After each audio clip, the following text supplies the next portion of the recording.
সবাই সৌভাগ্যবান খান জাহান রহমতুল্লাহি আলাইহির এই মাটিতে,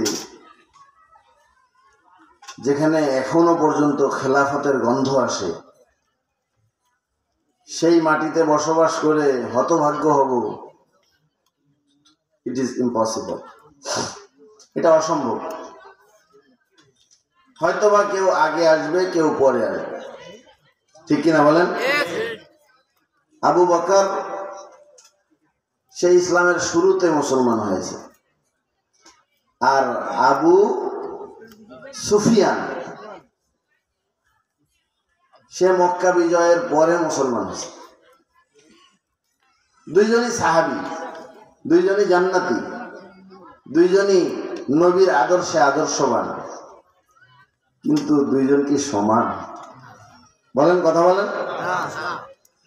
তো যাদের অন্তরে ঈমানের আগুন জ্বলতেছে, ঘরে বসে থাকতে পারেননি, কোরআনের ডাকে সাড়া দিয়ে ময়দানে ঝাঁপিয়ে পড়েছেন, শীতকে উপেক্ষা করেছেন, কম্বলকে ত্যাগ করেছেন, বিবিকে ত্যাগ করেছেন, এই প্রচন্ড শীতের মধ্যে মাটির উপরে বসে আছেন, কে আপনাকে বসিয়ে রেখেছে? বলেন, জোরে বলেন, কে?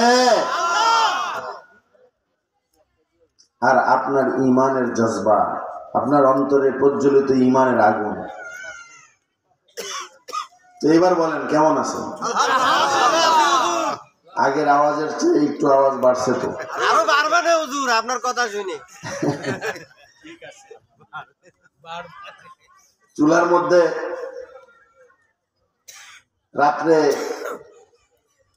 পাক করছেন, সকালবেলা এখনো ছাই গরম আছে। কেন গরম আছে বলেন? ওই ছাইয়ের ভিতরে লুকায় আগুন আছে, কিন্তু দেখা যায় না। ওই লুকানো আগুনের মধ্যে যদি পাতলা কোনো লাকড়ি, পাটখড়ির উপরে যে পাটের মতন থাকে, সেগুলো দিয়ে এরপরে ফু দেন, ওই ঘুমন্ত আগুন কি হবে? জ্বলে উঠবে না? তো আমাদের অন্তরের ভিতরে যে সুপ্ত ঈমানের আগুন লুকিয়ে আছে, এইটা জ্বলে উঠবে কোন সময়?